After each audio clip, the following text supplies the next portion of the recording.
अगं या कथेत विलन नाहीच, फक्त हिरो. तर कथा अशी आहे. अपघाताचे घाव सोसून तो हॉस्पिटल बेडवर पडला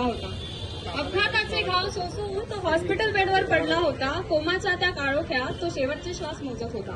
एक मिनिट हिरो कथेच्या सुरुवातीला कसं काय कोमल? हा कसला हिरो? त्याने अजून काही पराक्रमही केला नाही. अगं पूर्ण कथा तर ऐक.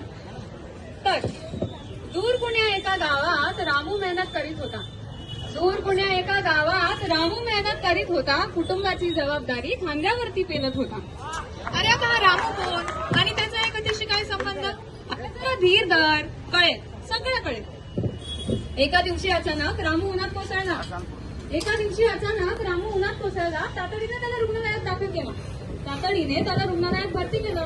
आई बाबा बायको साऱ्यांना धक्का बसला होता. कारण नेहमी आनंदी असलेला रामू आज मात्र फिरमुसला होता. किडनी फेल झाल्याचं जेव्हा डॉक्टरांनी कळवलं तेव्हा मात्र कुटुंबावर जणू दुःखाचा आभाळच कोसळला. जे काही झालं ते वाईट झालं, पण आपल्या हिरोचं काय? तो का काहीतरी करत नाही? अगं आपला हिरो तर कोमात होता. तो मृत्यूच्या दारी टेकला होता. पण हिरोने केला होता ध्यास जीवनदानाचा. भरला होता अर्ज त्याने अवयव दानाचा. कारण निश्चय केला होता त्याने महादानाचा. हिरो देवाघरी निघून गेला, पण जाता जाता आपली किडनी दान करून गेला. आणि तीच किडनी रामूला मिळाली. शस्त्रक्रिया सफल झाली आणि हिरमुसलेल्या त्या चेहऱ्यावर पुन्हा आनंदाची लाट पसरली. अरे वा, आपला हिरो तर ग्रेट होता. म्हणजेच हिरो बनण्यासाठी पराक्रमाची नाही तर परोपकाराची गरज असते.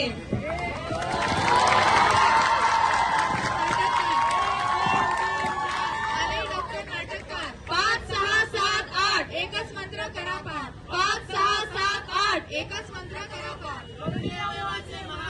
सारे सोया पुण्यवान. मित्र, ऑर्गन डोनेशन ही आज काळाची गरज बनलेली आहे. अवयवांच्या प्रतीक्षेत आज 3 लाखांहून अधिक लोक आहेत. अवयव न मिळाल्यामुळे रोज 20 लोक मृत्युमुखी पडतात. प्रत्येक 8 मिनिटाला एका नवीन व्यक्तीला अवयवांची गरज भासत असते. या स्थितीत बदल करण्यासाठी आपल्या सर्वांना समोर येणं गरजेचे आहे. एक व्यक्ती 8 अवयव दान करून एकाच वेळी 8 लोकांना जीवन दान देऊ शकतो. मृत्यू पश्चात सुद्धा तुम्ही जिवंत राहू शकता. परलोकी जाता जाता अवयव दान करणे हे पुण्याचे कर्म आहे. चला तर मग प्रतीक्षा ज्यांना अवयवांची देऊया त्यांना जीवनदान. करुणी अवयवाचे महादान. सारे होऊया पुण्यवान.